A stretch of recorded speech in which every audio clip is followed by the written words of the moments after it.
बिस्मिल्लाहिर्रहमानिर्रहीम। अस्सलामुअलैकुम। Science grade 7 unit number 2 last topic transportation in plants. हमने जैसे ट्रांसपोर्टेशन इन एनिमल्स किया था, पढ़ा था, तो उसमें जितनी भी एनर्जी थी या ऑक्सीजन को ट्रांसपोर्ट किसके ज़रिए किया जाता था या न्यूट्रिएंट्स को, वो ब्लड के ज़रिए और सर्कुलेटरी सिस्टम जो था वो ट्रांसपोर्टेशन का काम करता था। इसी तरह प्लांट्स में भी ट्रांसपोर्टेशन होती है। कैसे होती है वो हम पढ़ते हैं कि प्लांट्स को भी एनर्जी की ज़रूरत होती है। उनका जो ट्रांसपोर्टेशन होती है वो किसके ज़रिए होती है? दो वेस्कुलर बंडल्स होते हैं जिनके ज़रिए ट्रांसपोर्ट होती है किसकी? वाटर की, और किसकी होती है? शुगर की होती है, जो फूड वो अपनी खुद बनाते हैं। हम जानते हैं कि प्लांट्स अपनी खुराक खुद बनाते हैं, जबकि एनिमल्स अपनी खुराक खुद नहीं बनाते, और उस जो खुराक वो खाते हैं उससे जो उनको एनर्जी मिलती है वो ट्रांसपोर्ट होती है बाकी पार्ट्स ऑफ द सेल में। ठीक है, तो प्लांट्स में क्या होगा कि ऑक्सीजन किसकी ट्रांसपोर्टेशन होती है? वाटर की, और सेकेंड किसकी होती है?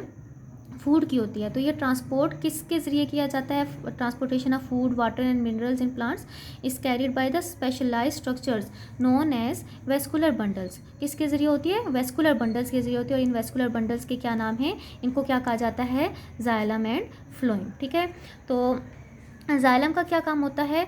जाइलम का काम ये होता है कि ये ट्रांसपोर्ट करता है किसको? वाटर को from the roots to the aerial part of the plants. अब जाइलम टिश्यू का काम ये होता है कि इसने वाटर को क्या करना होता है? थ्रू रूट्स अब्जॉर्ब करना होता है। इसके छोटे टाइनी रूट हेयर्स होते हैं, वो सरफेस एरिया उनका जितने टाइनी होंगे सरफेस एरिया उनका लार्ज होता है।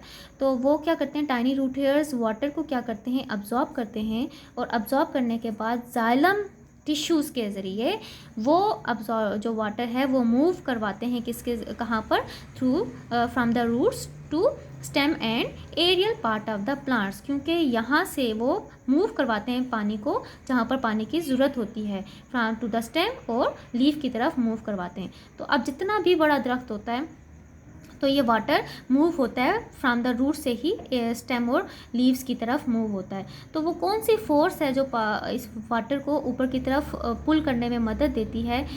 तो उसको हम बोलते हैं ट्रांसपायरेशन पुल बोलते हैं। तो अगर देखा जाए तो जाइलम टिश्यूज़ में जो फ्लो होता है वाटर का वो वन वे फ्लो होता है from the roots to the stem and leaves. तो इस तरह अगर हम फ्लोएम की बात करें तो फ्लोएम में का क्या काम होता है? फ्लोएम टिश्यूज़ का काम ये होता है कि फूड की ट्रांसपोर्ट करना। ठीक है, फूड की ट्रांसपोर्ट करना कहाँ पर? फ्रॉम दी मतलब लीव्स से, क्योंकि लीव्स में ही फूड बनती है, और वहाँ से फूड को कहाँ पर ट्रांसपोर्ट किया जाता है? From to the stems, other leaves, और कहाँ पर? रूट्स में ट्रांसपोर्ट किया जाता है। और इस वजह से इसका जो फ्लो होता है इसका ये टू वे होता है। ठीक है, बिकॉज ये जो न्यूट्रिशन जो होते हैं, मतलब जो न्यूट्रिएंट्स होते हैं, जो ग्लूकोज होता है, फूड बनी होती है, वो स्टेम्स लीव्स में जो बनती है वहाँ से ये इसको मूव करवाते हैं कहाँ पर? स्टेम्स में भी, लीव्स में भी, और रूट्स में भी। तो जिस प्रोसेस के ज़रिए फूड को ट्रांसपोर्ट किया जाता है from the leaves to the aerial part of the plants is called translocation. ठीक है, तो अब हम इसमें देखते हैं कि एक्सचेंज ऑफ गैसेस के हम इसमें ये भी पढ़ेंगे कि प्लांट्स जो लीव्स होते हैं वही फूड बनाते हैं। ठीक है, जो फूड बनती है वो कहाँ पर बनती है? लीव्स में बनती है। तो वो कैसे फूड बनती है, तो और एक्सचेंज ऑफ गैसेस कैसे होता है, तो इसमें हम ये स्टडी करेंगे। तो हम ये जानते हैं कि हमें एनवायरनमेंट से क्या चीज़ ज़रूरत होती है? ऑक्सीजन होती है अपने आप को सर्वाइव करने के लिए। तो प्लांट्स को अपनी फूड बनाने के लिए एनवायरनमेंट से क्या चीज़ चाहिए होती है? कार्बन डाइऑक्साइड चाहिए होती है। अब प्लांट क्या करेगा? एनवायरनमेंट से कार्बन डाइऑक्साइड लेता है, और ऑलरेडी इसको रूट्स के ज़रिए जाइलम टिश्यूज़ के लिए क्या मिल जाता है? वाटर भी इसको लीव्स तक पहुंच जाता है। ठीक है, तो वाटर भी इसको मिल गया, और ये एनवायरनमेंट से क्या लेता है? सनलाइट लेता है। अब ये तीन चीज़ें मिलकर, कार्बन डाइऑक्साइड जो एनवायरनमेंट से लिया, वाटर ऑलरेडी लीव्स में प्रेजेंट था, और सनलाइट, ये तीनों चीज़ें मिलकर क्या बनाती हैं? C6H12O6। ये क्या बनाते हैं? प्लांट की फूड, जिसको हम ग्लूकोज बोलते हैं, सक्रोज भी कह सकते हैं इसे। ठीक है, तो ये प्लांट की फूड है, ये प्लांट की फूड बन गई। तो इस दौरान लार्ज अमाउंट में क्या होता है? ऑक्सीजन भी रिलीज़ होती है। तो ये ऑक्सीजन क्या होगी? ठीक है, ये ऑक्सीजन जाहिर सी बात है प्लांट को नहीं चाहिए, तो वो क्या हो जाती है? एक्सक्रीट कर देता है प्लांट अपनी बॉडी से। कैसे एक्सक्रीट होता है? ये फूड सनलाइट कैसे लेता है प्लांट, और कार्बन डाइऑक्साइड एनवायरनमेंट से कैसे लेता है? तो आप इसको गौर से देखें।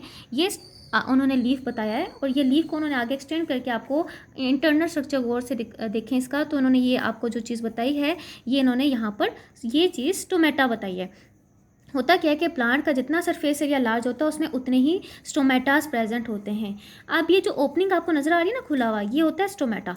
अब इसके इर्द गिर्द क्या है, 2 गार्ड सेल्स हैं जो स्टोमेटा को ओपन एंड क्लोज होने में मदद देते हैं। और ये गार्ड सेल्स कब ओपन होते हैं, कब क्लोज होते हैं, ये दिन के टाइम पे ओपन होते हैं, क्योंकि दिन के टाइम में प्लांट जो लीफ है वो अपनी ज़्यादातर फूड दिन के टाइम पे बनाता है। तो उस दौरान क्या होता है, गार्ड सेल्स ओपन हो जाते हैं, stomata open guard cells open होते हैं, जिसकी वजह से स्टोमेटा ओपन हो जाता है। उससे क्या होता है कि ओपन होने की वजह से वो सनलाइट को लेता है, आरएटी कार्बन डाइऑक्साइड को भी लेता है और अपनी फूड बनाता है। और इस दौरान वो ऑक्सीजन को क्या कर देता है, एक्सक्रीट कर देता है बाहर की तरफ। अब जो इन्होंने फूड बना दी, ठीक है, अब रात के टाइम पे क्या हो जाएगा, ये स्टोमेटा क्लोज हो जाता है, क्योंकि डे टाइम पे ज़्यादा से ज़्यादा फूड बनती है और रात के टाइम ये क्लोज हो जाता है स्टोमेटा। फिर क्या होता है कि अब जो फूड बन गई इनकी, अब ये फूड क्या करेंगे, बाकी aerial part of the plant की तरफ भी पहुंचाएंगे। तो अब जाहिर सी बात है, इस फूड को ब्रेक करके ही इनको एनर्जी मिलेगी ना। तो जो फूड का प्रोसेस होता है उसको बोलते हैं हम फोटोसिंथेसिस, ठीक है, जिस तरीके से फूड बनी। अब जो फूड थी ये C6H12O6, तो अब इसको क्या करेगा, इसको ज़रूरत होगी ऑक्सीजन की। किस वजह से, ताकि ये फूड ब्रेक डाउन हो और इसमें से लार्ज अमाउंट में क्या निकले, एनर्जी रिलीज़ हो। वो एनर्जी रिलीज़ होने का मतलब क्या है, क्योंकि प्लांट को क्या चाहिए, अपना प्लांट के हर सेल को अपना फंक्शन परफॉर्म करने के लिए एनर्जी चाहिए। तो वो इस फूड को ब्रेक करने के लिए ऑक्सीजन लेंगे, ताकि ऑक्सीजन की मदद से ये फूड ब्रेक डाउन हो और इससे एनर्जी रिलीज़ हो सके और सेल अपना फंक्शन परफॉर्म कर सके। तो ये जो एनर्जी रिलीज़ होती है in the presence of oxygen, क्योंकि ऑक्सीजन ब्रेक डाउन करने में मदद देती है, इसको हम बोलते हैं रेस्पायरेशन, ठीक है। तो रेस्पायरेशन, अब यहाँ पर भी ये लिखा है, oxygen is released as a by product of photosynthesis. क्या कि जब फोटोसिंथेसिस का प्रोसेस होता है उसमें oxygen as a by product होता है, एक एडिशनल कंपोनेंट होता है जिसकी ज़रूरत नहीं होती है, वो क्या हो जाता है in the form of stomata, वो बाहर की तरफ चला जाता है इन द एटमॉस्फेयर में। और कार्बन डाइऑक्साइड ड्यूरिंग रेस्पायरेशन, अब देखो ऑक्सीजन जो थी जितनी चाहिए थी वो ले ली, बाकी स्टोमेटा से निकाल दी बाहर की तरफ। और जब रेस्पायरेशन का प्रोसेस हुआ उसमें एनर्जी बनी, एनर्जी के साथ बाकी क्या चीज़ बनती है, कार्बन डाइऑक्साइड अमाउंट में रिलीज़ होती है। तो वो कार्बन डाइऑक्साइड भी वो क्या कर देते हैं, जितनी चाहिए होती है, ज़रूरत होती है प्लांट को उतनी वो रख लेता है, बाकी जो होता है वो थ्रू द स्टेम या फिर थ्रू स्टोमेटा के ज़रिए वो क्या कर देता है, इनको बाहर की तरफ मूव कर देता है। तो यही होता है गैसेस का एक्सचेंज, कि कैसे वो gases in and out move करते हैं with the help of stomata. I hope you get all the important points of this topic. Stay home, stay safe, अल्लाह हाफिज़।